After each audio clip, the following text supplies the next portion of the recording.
সভানেত্রী শেখ হাসিনা ফাঁসির রায় মাথায় নিয়ে এই দেশে ফিরবেন, এই ঘোষণা দেওয়ার পর মনে হচ্ছে তার দল আওয়ামী লীগ, ছাত্রলীগ, অঙ্গ সংগঠন সমূহ এর মধ্যে একটা এমন চাঞ্চল্যের সৃষ্টি হয়েছে যে সারা দেশে প্রতিদিনই একাধিক মিছিলের খবর আসছে পুলিশ প্রশাসনের সকল বাধা উপেক্ষা করেই। দলকে সংগঠিত হওয়ার নির্দেশ দিয়েছেন আওয়ামী লীগ সভানেত্রী। তিনি দেশে ফিরবেন এই ঘোষণা দিয়ে 6 মাসের মধ্যে তিনি দেশে ফিরতে চান, এ ঘোষণাও তিনি আওয়ামী লীগের শীর্ষ নেতৃবৃন্দকে জানিয়ে দিয়েছেন। সে খবর সংবাদ মাধ্যমে এসেছে। দল কি সত্যি প্রস্তুত হয়ে উঠেছে? শেখ হাসিনার দেশে ফেরার ঘোষণার ফলেই কি দলে এমন একটা চাঞ্চল্য সৃষ্টি হয়েছে যে ক্রমাগতভাবে আওয়ামী লীগ ছাত্রলীগের মিছিলে জনসংখ্যা বাড়ছে, আর সেসব মিছিল পুলিশ প্রশাসনের বাধা উপেক্ষা করে ঘুরতে পারছে? এসব নিয়ে আলাপে আমার সঙ্গে যুক্ত হয়েছেন আওয়ামী লীগ নেতা, সাবেক মন্ত্রী জাহাঙ্গীর কবির নানক। জাহাঙ্গীর কবির নানক, আপনাকে স্বাগত জানাই। জাহাঙ্গীর কবির নানক, সম্প্রতি যেই সংবাদ মাধ্যমের খবরে আমরা জানতে পারলাম, টাইমস অফ বাংলাদেশ, যে নেত্রী আপনাদের জানিয়ে দিয়েছেন যে তিনি দেশে ফিরবেন এবং দল প্রস্তুত করতে বলেছেন আপনাদেরকে, সেখানে খবর এসেছে যে আপনাকে দলের পক্ষ থেকে দায়িত্ব দেওয়া হয়েছে ঢাকায় আওয়ামী লীগ সভানেত্রীকে স্বাগত জানানোর জন্য দলকে প্রস্তুত করতে। দল কি প্রস্তুত ঢাকায় শেখ হাসিনাকে স্বাগত জানাতে? দেখেন, প্রথম প্রশ্নের উত্তরটি হলো স্ট্রেট এভাবেই যে দল পুরোপুরি প্রস্তুত রয়েছে এবং নিশ্চয় নবনীতা আপনার মনে আছে 81 সনে তাকে স্বাগত জানানো 2007-8 সনে মাননীয় নেত্রীকে কারামুক্ত করে বিমানবন্দর থেকে অভিনন্দনের কথা মনে আছে। তবে এবারের প্রেক্ষাপট হবে ভিন্ন, এবারের প্রেক্ষিত ভিন্ন। কাজে এবারে আমাদের প্রাণপ্রিয় নেত্রী সফল রাষ্ট্রনায়ক দেশরত্ন শেখ হাসিনার এই ঐতিহাসিক প্রত্যাবর্তন বিশ্ববাসী দেখবেন যে জনতার নেত্রী জনতার মাঝে ফিরে এলে জনগণের প্রতিক্রিয়া কি হয়, জনগণের আকুতি কি হয়, আবেগ যে কতখানি এই সফল রাষ্ট্রনায়ক আধুনিক বাংলাদেশের উপকার শেখ হাসিনা রয়েছে। এটি হলো সরাসরি উত্তর। আমাদের দল সম্পূর্ণভাবে প্রস্তুত রয়েছে। তারাও দিন গুনছেন কখন আসবেন আমাদের প্রিয় নেত্রী। আপনাকে দল সংগঠনের দায়িত্ব দেওয়া হয়েছে, এটা খবরে এসেছে।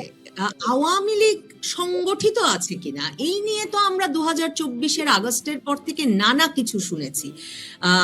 দলকে এতটা সংগঠিত করে আনলেন কি করে? এবং এই আলাপটাও তো আছে যে এই যে এরকম সময়ে যখন মামলা হামলা চূড়ান্তভাবে চলছে, আপনারা দেশে ফেরার ঘোষণা দিয়ে দলের তৃণমূলের নেতাকর্মীদের আরো বিপদে ফেলছেন কিনা?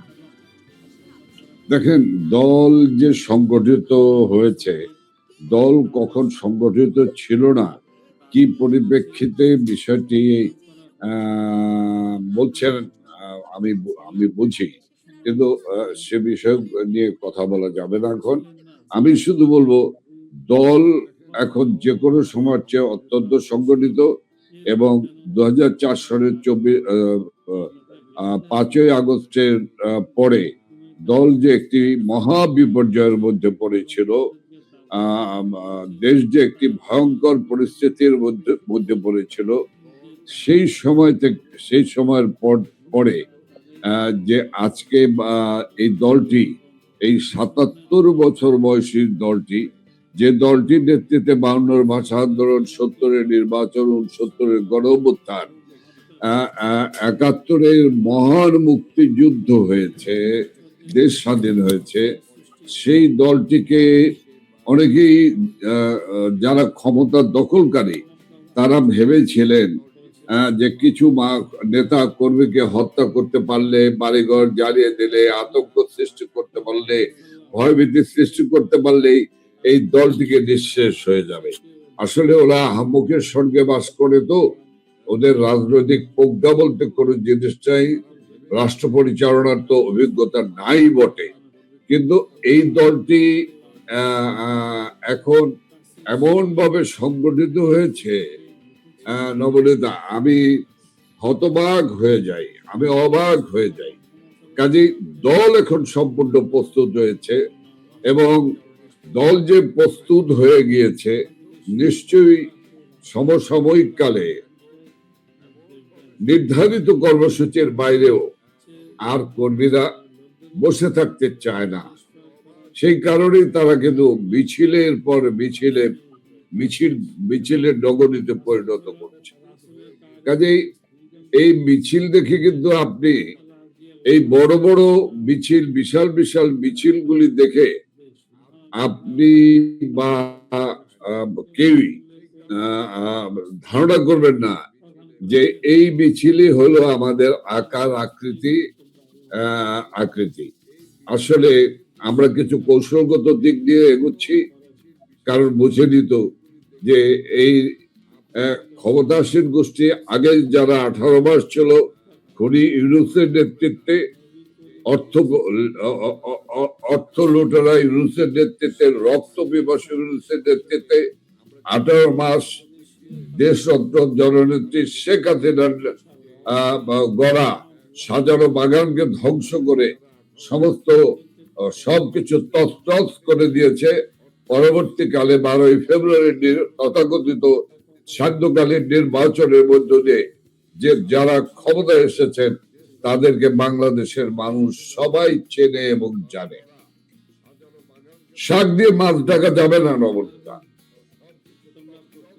মানুষের হৃদয় থেকে কিন্তু মুছে যায়নি। 2004 সালের 21শে আগস্টের ঘটনা কিন্তু আজও দেশের মানুষ ভুলে যায়নি, সারা বাংলাদেশে আজহারুল্লাহ মাস্টার, সাবেক অর্থমন্ত্রী MS কিবরিয়া, খুলনার অ্যাডভোকেট মঞ্জুর ইমাম, খুলনার টুকুভাই থেকে শুরু করে খুলনার সাংবাদিক বালু ভাই, সাংবাদিক মানিক শাহ থেকে শুরু করে গোপাল কৃষ্ণ মোহরীদের মতো বহু মানুষকে যারা হত্যা করেছে তাদেরকে এত সকালেই দেশবাসী ভুলে যায়নি। তারা চিহ্নিত, তারা হয়তো আজকে রাষ্ট্রীয় ক্ষমতা দখল করেছে। আমি যে কথা বলতে চাচ্ছি আপনাকে, নবনীতা, সেটি হলো আমাদের কিছু কৌশলগত দিক রয়েছে। কখনো আমাদেরকে এই ভয়াবহ দানবদের সঙ্গে মোকাবেলার জন্য আমাদেরকে 3 step forward March, 2 step backward March করতে হচ্ছে। কখনো রণকৌশল হিসাবে আমাদেরকে 3 step forward March, 4 step backward March করতে হচ্ছে। কখনো বা আমাদেরকে মার্ক টাইমে থাকতে হচ্ছে, কখনো আমরা কুইক মার্চ করছি ডাবল মার্চের অপেক্ষায়। কবে চূড়ান্ত পরিণতির দিকে যাবে বলে মনে হয়? মানে আমরা তো পড়লাম আপনাদের নেত্রী মে মাসে আপনাদের জানিয়েছেন 6 মাসের মধ্যে উনি ফিরতে চান। আমি কিন্তু সমস্ত বিষয়টি আপনি অল্প কথার মধ্য দিয়ে বোঝানোর চেষ্টা করেছি। আপনি অনেক জ্ঞান গরিমা আপনার রয়েছে, এবং আপনার শ্রোতা যারা তারাও নিশ্চয়ই আমার কথা বুঝতে পারবেন। রণকৌশল বলেছি, যেহেতু রণকৌশলের সকল কৌশলগুলো এখনই বলা যাবে না, তবে আমি বলতে পারি নেত্রী, প্রাণের নেত্রী বাংলার জনগণের যখন ফিরে যাবেন, যে দিন ফিরে যাবেন, সেদিন বাংলাদেশ আর একটি মুক্ত বাংলাদেশ ঘোষণা করা হবে, এবং সকল সাম্প্রদায়িক অপশক্তি, লুটেরা, ক্ষমতা দখলকারী, 5ই আগস্ট ঘটনাকারী, এই সবাই পালিয়ে যাবে। তবে আমি নিশ্চিত পালাবার পথ পাবে না তারা। সে পথ রুদ্ধ করেই নেত্রী শেখ হাসিনা যাবেন। নেত্রী শেখ হাসিনা, আপনি নিশ্চয়ই লক্ষ্য করেছেন, তিনি বারবার বলছেন, আমি আমার নেতা কর্মী এই রক্ত আমি দেখতে পারছি না, আমি আর নিতে পারছি না। দেশের মানুষের কষ্ট আর আমি নিতে পারছি না। কিন্তু শেখ হাসিনা, আপনি যেটা বলছেন যে ফিরবেন এবং পালানোর পথ পাবে না এই অপরাধীরা, তো তাহলে একটা তো বড় ধরনের সংঘাত সংঘর্ষ হবে। আমি এমনকি শেখ হাসিনা দলীয় ফোরামে আলাপে বলছেন যে সবার তালিকা যাতে করে রাখা হয়, যারা আওয়ামী লীগ ছাত্রলীগের বাড়িঘরে আগুন দিচ্ছে, নির্যাতন করছে, তালিকা যাতে মানে করে রাখা হয়, সবগুলোর বিচার নাকি উনি ফিরলে হবে। মানে এই সংঘাত সংঘর্ষময় পরিস্থিতি তো তাহলে আপনাদের মোকাবেলা করতে হবে আসতে হলে। সেটা কি করে, মানে আবার রক্তপাত, মানে সেটা কি করে সামাল দেবেন? নবনীতা একটি সুন্দর প্রশ্ন করেছেন, সেই প্রশ্নের আমি উত্তর দিতে চাই পরিষ্কার ভাবে। বাংলাদেশ আওয়ামী লীগ একটি গণতান্ত্রিক রাজনৈতিক দল। এই দলটি প্রতিষ্ঠা হয়েছে গণতন্ত্র এবং দেশ মাতৃকার স্বাধীনতা মুক্তির জন্য। সেই দলটি কি ৭১-এর আগে কোনোদিন অস্ত্র হাতে নিয়েছে, বোমা হাতে নিয়েছে, গ্রেনেড হাতে নিয়েছে? Never and ever, never. আমরা জনগণের কে সাথে নিয়ে এবং আমাদের প্রিয় নেতা, মহান নেতা বঙ্গবন্ধু শেখ মুজিব জনগণের উপর নির্ভর করেই, জনগণের একমাত্র শক্তি, সেই জনগণের ঐক্যবদ্ধ শক্তি ছিল পাকিস্তানি হানাদার বাহিনীর শাসক গোষ্ঠী, শোষক গোষ্ঠীর বিরুদ্ধে সবচেয়ে বড় সেই জনগণের অস্ত্র। আমাদের প্রিয় নেত্রী শেখ হাসিনা, আপনার মনে আছে ৮১ সালে যখন বাংলাদেশে ফিরে যান রিফিউজি জীবন কাটিয়ে, সেই সময় দেশে কারা? সেই সময় ওই কর্নেল রশিদ ফারুক নূর, তাদের অবাধ বিচরণ 15 আগস্টের ৭৫ 15 আগস্টে বঙ্গবন্ধুর হত্যাকারীরা, এ অবাধ বিচরণ ছিল। শুধু তাই নয়, ফ্রিডম পার্টি গঠন করার সুযোগ করে দিল জিয়াউর রহমান। শুধু তাই নয়, তাদেরকে একটি দৈনিক পত্রিকা দিল, তার নাম দৈনিক মিল্লাত।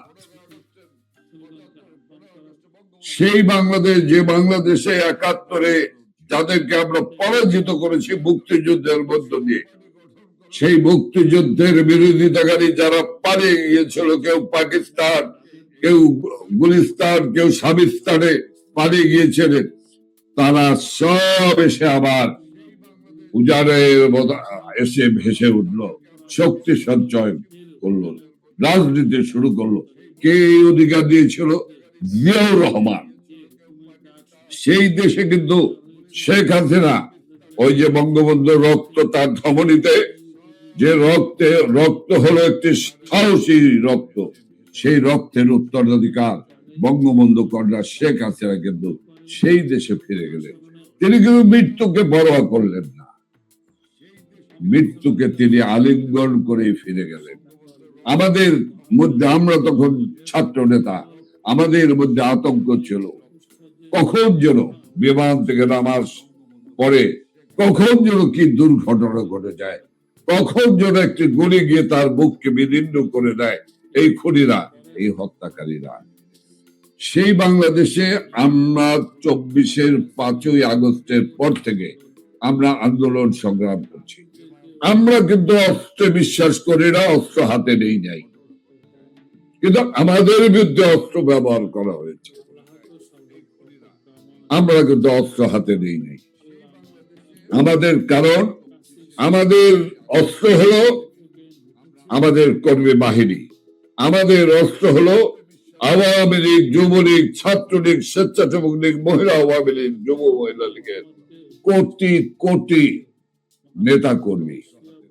আর আমাদের সবচেয়ে বড় শক্তিশালী অস্ত্র হলো আমাদের প্রিয় নেত্রী, যাকে আল্লাহ রাব্বুল আলামিন বারবার তার জীবন রক্ষা করেছেন। সর্বশেষ ২৪-এর ৫ই আগস্টে যারা, যে ইউনূসের যে পরিকল্পনা ছিল, শেখ হাসিনা এবং বঙ্গবন্ধুর ছোট মেয়ে শেখ রেহানাকে নির্মম, শুধু নয় নিষ্ঠুর ভাবে হত্যা করা, আল্লাহ তাআলা রাব্বুল আলামিন তাকে রক্ষা করেছেন।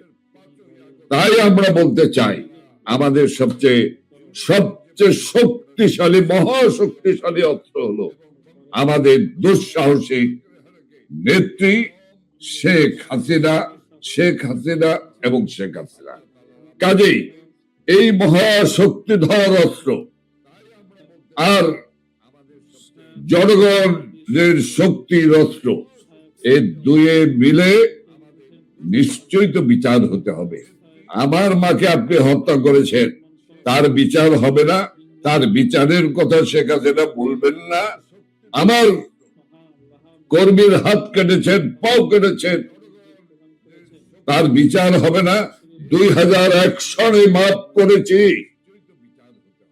একই ঘটনা 2001 সনে বিএনপি জামাত ক্ষমতা এসে একই ঘটনা ঘটিয়েছিল, কিন্তু দেশের স্বার্থে, মানুষের স্বার্থে সেদিন নেত্রী তাদেরকে ক্ষমা করেছিলেন।